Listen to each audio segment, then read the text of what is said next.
think it's kind of exciting that you have a brand new asset class.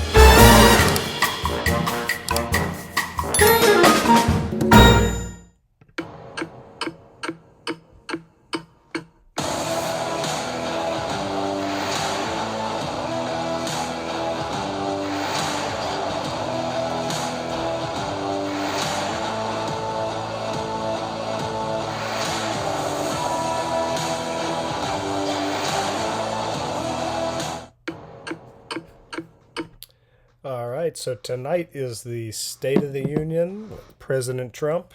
That's Speaker Mike Johnson posted that trailer for the State of the Union. There's a lot of talk of what's going to be discussed tonight in the State of the Union. I thought this was kind of cool how they've got Bitcoin and crypto somewhere in Polymarket. Where'd it go? Oh, crypto / Bitcoin is at 30%. I think that's about right because, it's obviously going to take a back seat to a lot of things. With everything going on right now, it'd be really cool if he brought it up. Wouldn't surprise me if he did, since after all, he wants to make us the crypto capital of the world. So I could see him bringing it up. This is Polymarket. Something kind of funny that I came across was New Jersey Governor Chris Christie. Apparently, he hates prediction markets like Polymarket. Take a listen to this. Governor, let me read to you this lead I came across from Bloomberg this week. From Super Bowl prop bets to political forecasts, prediction markets are having a breakout moment. Once a niche corner of online betting, they are now drawing record volumes and blurring the line between sports fandom, finance, and forecasting. You're not a big fan, though, are you? I am not a big fan, Major, because it's illegal. And let me tell you why. We fought hard for 6 years when I was governor to get gambling at the state, sports gambling. Okay, I don't even know all the ins and outs of it, but I just thought it was kind of funny how he's coming out claiming that it is illegal. Prediction markets, I don't know. I think, no one's being forced to do this. And they've turned out to be like the most accurate predicting events lately. And so anyway, I just thought it's funny how he comes out and says, these are illegal and we have to. Look at this video. I'm sorry, but anybody who does this on TV, there was music, but they had to take it out for copyright. Just look at him go. I'm sorry. Anybody who does that, I'm sorry. I just don't think you should be talking about prediction markets, Polymarket, things like that. I don't care because that's my explanation. I just always thought that was funny. Like, why did he do that? Anyway, just something fun. So a lot of people are saying President Trump may talk about the Clarity Act tonight. Wouldn't surprise me, but I'm not really predicting it, although it is a very important issue. And when we look at everything going on right now, talking about that, like here's President Trump with CEO Brad Garlinghouse and Stu Alderati, that happened. Here's him at the World Economic Forum saying, America will remain the crypto capital of the world, all of that.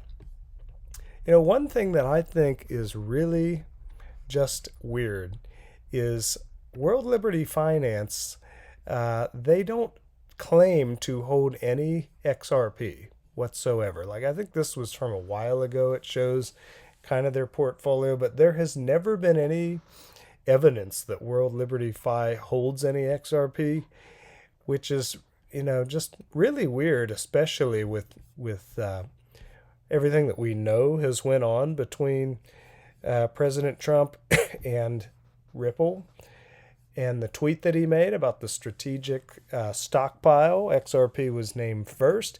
Here is Eric Trump talking about how he knows Brad Garlinghouse well. How do you feel about Doge? How do you feel about XRP, Ripple? How do you feel about, Ethereum? Where are you with the other three? know all of them extremely well. Know Brad very well at XRP, and he's done a great job. I know Ethereum very well. I'm one of the guys who was early on this year saying buy Ethereum as.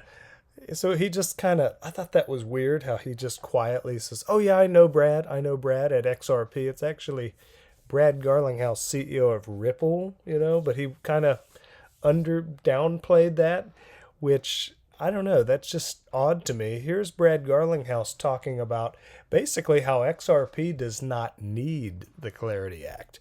Take a listen, if it'll play.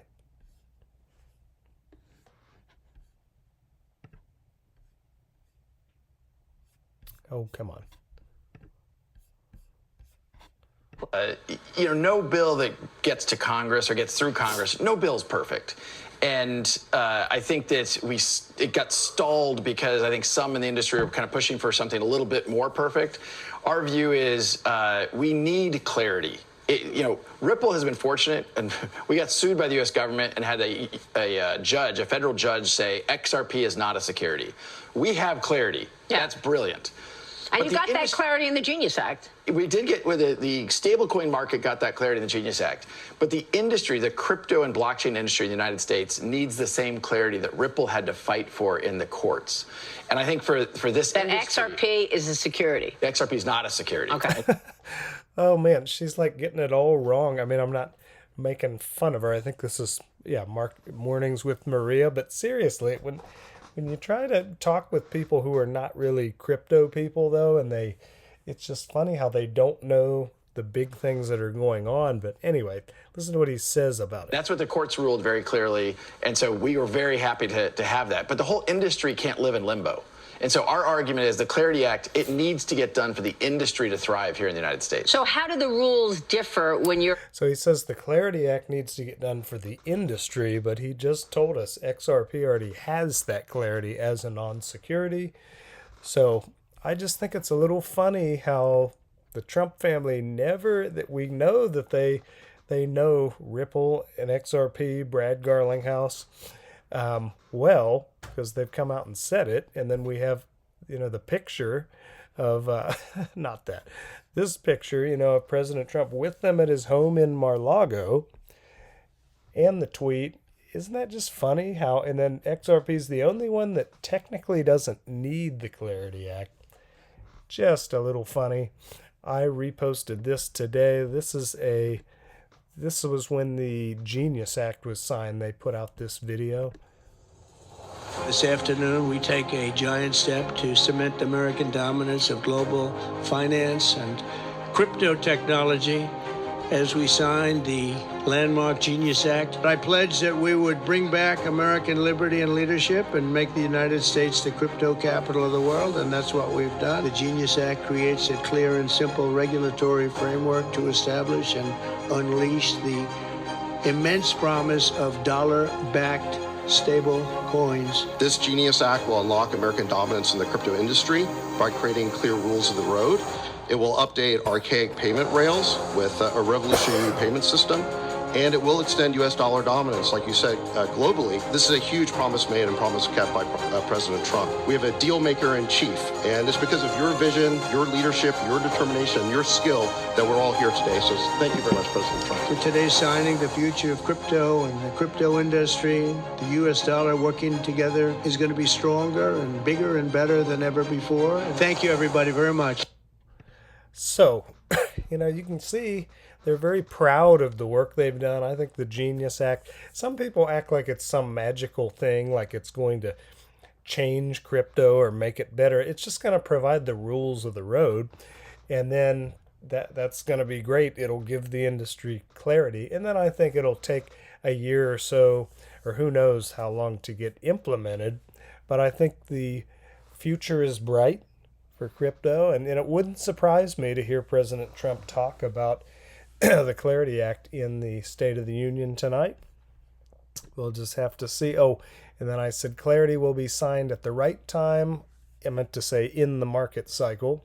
And if not, XRP already has legal clarity as a non-security, which is the truth. People are trying to say that's not true, but it is, and that's just all there is to it.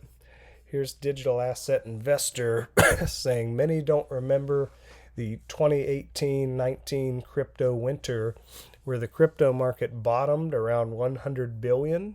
The current downturn is a party compared to that. Crypto's existence was in question back then, which that was true. This thing was like a video game. I was there in 2016. There were no White House meetings. Congress wasn't even thinking about doing anything. We had an all-out attack on crypto ahead of us. The SEC versus Ripple lawsuit had not even begun. And then he says, I'm buying the dips in XRP because I know what bad is. I'm enjoying my XRP gift of lower prices. I totally agree with DAI here. Again, nothing that I say or show or talk about on these videos is financial or investment advice. Just my own personal thoughts, opinions, philosophies for entertainment purposes only. But the market is, let me go ahead. Forgot to pull up iTrust here. Here is my favorite place to buy, sell, hold crypto. iTrust Capital. You can hold it inside of an IRA. You can also hold gold and silver. And let's see, we can look at the markets on here. The digital asset guy has been wading further back into the crypto market. We've even come up a little. Bitcoin was down, I think, almost to 62. Like yesterday, we got an 1850 ETH, XRP at $1.36. I think I scooped some up at $1.32. Who knows? When we're in these bottoms, things kind of go sideways at the bottom for a little while, and then we usually, it's up from there. But the fear, let's see, they don't give us a fear and greed, but the fear is very heavy right now. But those have always been the best time in my experience to invest. And I just think this is a massive opportunity before we get the legislation in place. Now we've got the ETFs. The digital asset guy scooped up some VeChain around 0.7 of a penny. Looks good. Algorand is another one. This thing's been up around $3. Back in, let's look at it on the 5-year. Yeah, it was right up around, well, I thought I remember it going to $3, like maybe on that day for an hour or something. But anyway, now it's sitting at 8 cents. Gary Gensler praised Algorand and said that it was compliant and everything. Then he turned around and sued them, which I think was something to kind of cover his butt at the end. But anyway, now it sits at 8 cents when it's been well over $2. It's another interesting one. But right now, I think our top 3, I don't think I'm betting on them going much lower. Tom Lee calls Ethereum the trade of the century. And right now, everybody's giving Tom Lee a hard time, saying he has billions in unrealized losses, and Michael Saylor too. But you know what? That's just crypto. You're going to have that, especially if you hold. But unless you sell, you don't lose. You got to think of it in terms of how many coins, not the US dollar fiat currency price, because that's simply an illusion. So I'll bet you after we have the Clarity Act in the next year or two coming out of this bear market, I'll bet it'll be a totally different story. All of the positivity and the hype and everything will come right back like it always has. It'll be really exciting. All right. Go ahead and watch the State of the Union. Kind of want to hear about other things, like with some of the international affairs also, to see what's going on. Will be interesting to hear if there's any crypto. So we'll be talking about it on this channel. Thank you for listening. Digital Asset Guy out.